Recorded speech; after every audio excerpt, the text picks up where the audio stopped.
What is going on, my Carp Nation? I am BobZeBattleDroid, and I am here with another video. And in this video, I'm going to be going over, a Gengar deck, if you haven't already noticed by the title of this video. And it is the amazing Gengar that you can take knockouts if your opponent's active Pokemon has 3 or more damage counters on it. So it's pretty sweet. A little difficult to set up though, but I've built a deck that tries to do this. And, Gengar is my favorite Pokemon, so it's kind of significant that I created this deck. I'm sorry, Magikarp, but you'll have another day. He probably won't. He's not that good. Just FYI. But yeah, so that's about it I can say for the intro. Just a quick shout out to PTCG Radio, who's the one that brought this idea, I guess, back to me, because I originally thought about the deck when it was originally printed. If you know what set that was from, I forgot. But if you know, you can comment down below that set. Yeah, so PTCG Radio brought the deck, on his channel a week or two ago, I think. And so, yeah, I'm here to profile my version of the deck for you guys. So let's just get straight into it. Okay, to start off, we've got 4 lovely Gastly here. And, Gastly's not all that special, but it's got Sleep Poison, decent attack. 50 HP is better than 40, I guess, but it's still not great. It's not at all great. We've got 4 Haunter. So, contrary to what normal stage 2 decks would be like, we're not running a 4-2-4 line or like a 4-3-4 line. We're just running a 4-4-4 line, mainly because of Haunter's ability, which I can get into right here. And it says, when you play this Pokemon from your hand to evolve one of your Pokemon, you may leave both active Pokemon confused. And if any of you know how confused works in the game, essentially, you flip your Pokemon upside down, and you get to flip a coin when you go to attack. If it's heads, the attack continues as the attack is supposed to be. If tails, the attack doesn't go through, and the Pokemon that was trying to attack takes 3 damage counters, which coincidentally happens to be the right amount that Gengar needs to knock out Pokemon. So that's why it's in this deck. It's just a great ability, and it forces our opponent to play into some weird scenarios. Like they might have to escape rope out of the active to prevent that, because it's just really annoying to go for that flip. I'm telling you, a lot of players probably won't go for it because they're just so worried about them hitting tails and then the next turn evolve into Gengar and just knock it out. I mean, that's all you need. It's really easy, and it's great. As the amazing attack, which is the focus of this deck, Creep Show, and it says if your opponent's active Pokemon has 3 or more damage counters on it, it is automatically knocked out. That is just crazy. Also has an attack, the first one, called Sinister Fog, that puts the active Pokemon poisoned, and then each bench Pokemon gets 1 damage counter. This is significant for the Alakazams. We run Mega Alakazam in this deck. So if we do that first attack, we can put some pressure onto the bench. And if our opponent was to promote a Pokemon with 1 damage counter on it into the active, because Mega Alakazam's ability was actually the original Alakazam EX, but the ability would put 2 damage onto the active, which is enough to knock out the Gengar. This deck is somewhat confusing, and I would say it's more of an experienced player, because as you can see, what I've just said, it can get a little tricky at times because you have to know how to play the deck and just, work with it.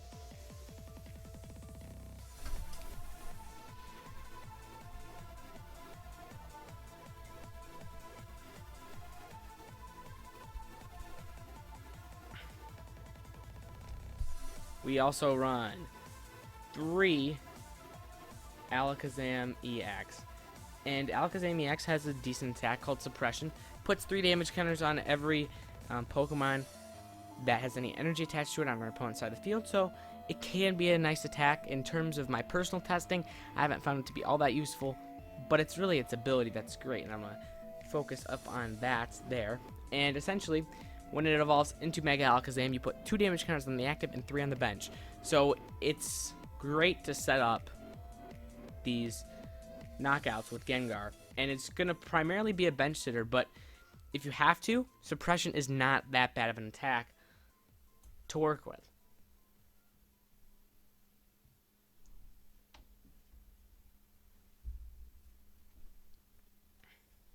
We've got 3 Mega Alakazams. I would typically be talking about Zen Force as the primary attack in this deck if it was a Mega Alakazam deck. But Zen Force, again, don't count it out. If you need a late game attacker and there is enough damage spread around, you could put 3 damage counters on a Shaman, Lysander that up, and knock it out with Zen Force. Though, again, not what we want to be doing. We want to be focusing around Gengar.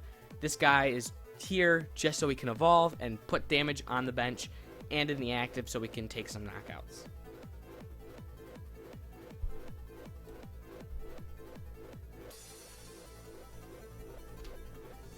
We also run just one Wobbuffet here. Wobbuffet, even though we run one, it's pretty neat.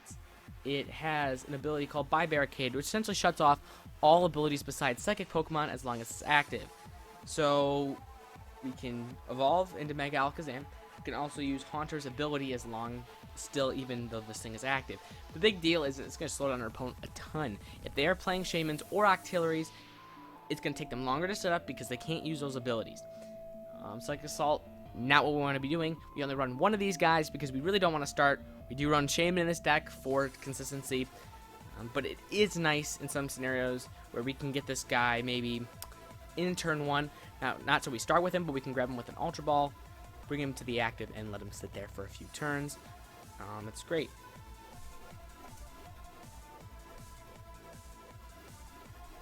For Shaman, we just run 2. Too lazy to grab some actual Shamans here, but yeah, that's what we got here. Sky Return and Setup. It's a great card, and it's the meta. Now on to the supporters. So we've got 4 Professor Sycamore. Discard your hand rather, and draw 7 cards. Best supporter card in the game. And yeah, that's pretty much it. It's just a great supporter card all around.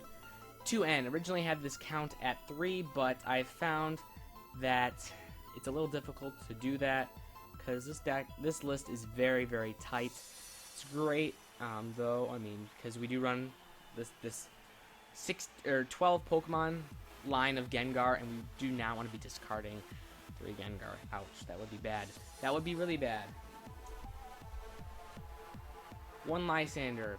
At the beginning of this video, talked about bringing it up with, Mega Alakazam and knocking it out. Doing stuff like this, it's great to Lysander throwing up on the bench. It does have those damage counters on it, and just take the knockout that way. 1 Teammates here. Teammates is another great card in this deck, especially in any Stage 2 deck, really. I would recommend it for all. When a Pokemon's knocked out, you can search your deck for 2 cards. You do not have to reveal them, remember that, and then put them into your hand. It's just really great all around, and it's great for a deck like this because we're constantly losing Gengars, and we're just constantly evolving and losing them and evolving and losing them, and because we're only losing a prize every time one gets knocked out, we just win the prize trade is essentially what the goal of this deck is to do. We've got 1 Hex Maniac. The reason Hex Maniac is in here is because of Magearna EX. Magearna EX would actually prevent Gengar's attack from working because it is an effective attack. So Magearna would actually be a big issue for this deck. Though Glaceon EX is not a problem because it prevents damage. And Gengar's attack does not do damage. It's an effective attack, which is why we run Hex Maniac. Magearna's ability will prevent any effects of attack done to Pokemon with metal energy attached, so we need to run just the 1 Hex so we can try to get around that. Although it's pretty much an uphill battle if we're trying to work with that. That's it for the supporters, and so now on to the items. 4 VS Seeker. I do have 4 VS Seeker, but again, a little lazy to get them.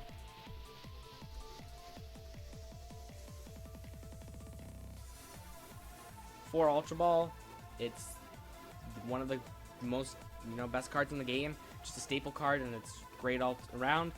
We can grab Shamans with it, which is the big deal. We can grab Alakazam line, but we can grab anything with it. That's the big deal. if we need to grab a Haunter and to try to put our opponent confused, it's like last resort. Ultra Ball is, well, I guess our last chance at that, I guess.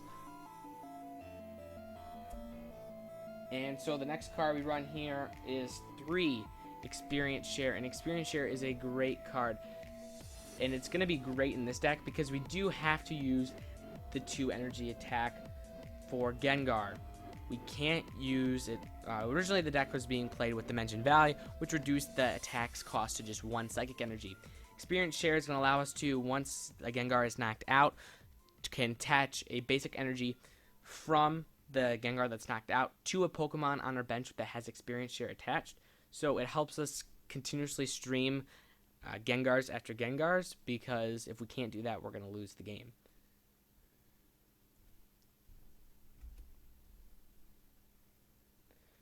For Alakazam Spearlink, I tried playing it with 3, it just wasn't consistent enough. We don't run Trainer's Mail, which makes it very difficult to try to find these guys, but when we do find them, they're great, and we have to get them to prevent losing the turn when we're playing with Alakazams, especially if we're playing against something that uses healing, like Rough Seas.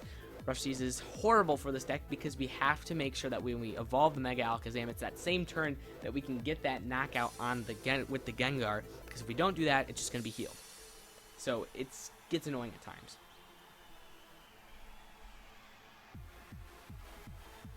Next up, we've got 2 Floatstone. 2 Floatstones in this deck essentially to be able to attach to the Wobbuffet. I'm not going to run 1 because get prized is annoying, and I mean 2 Floatstone, you could always attach it to Alakazam if you needed to, or Shaman. The nice thing is Gengar has free retreat, no reason to attach a Floatstone there. Essentially for the Wobbuffet, I could, if I wanted to, like use Escape Rope instead of 1 Floatstone, and you know, you could always test that if you wanted to, although I think Floatstone's better, just in case the Wobbuffet doesn't get knocked out, you can retreat and then promote it again.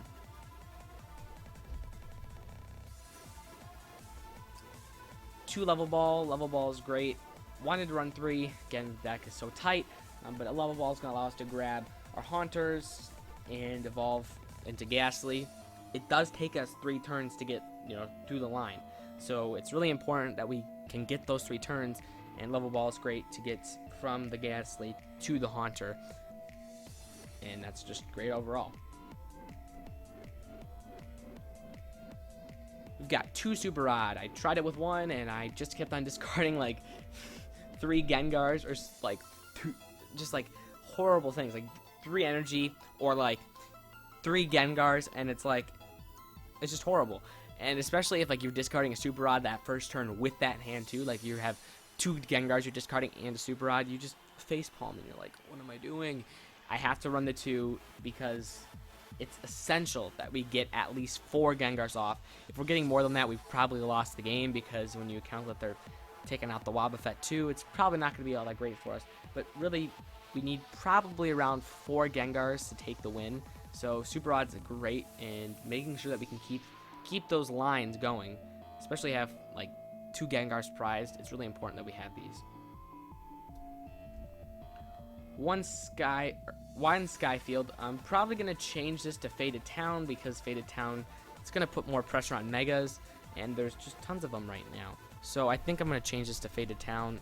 I had a Skyfield originally in here when I played with Hoopa, but now that's changed, so I probably won't need that anymore.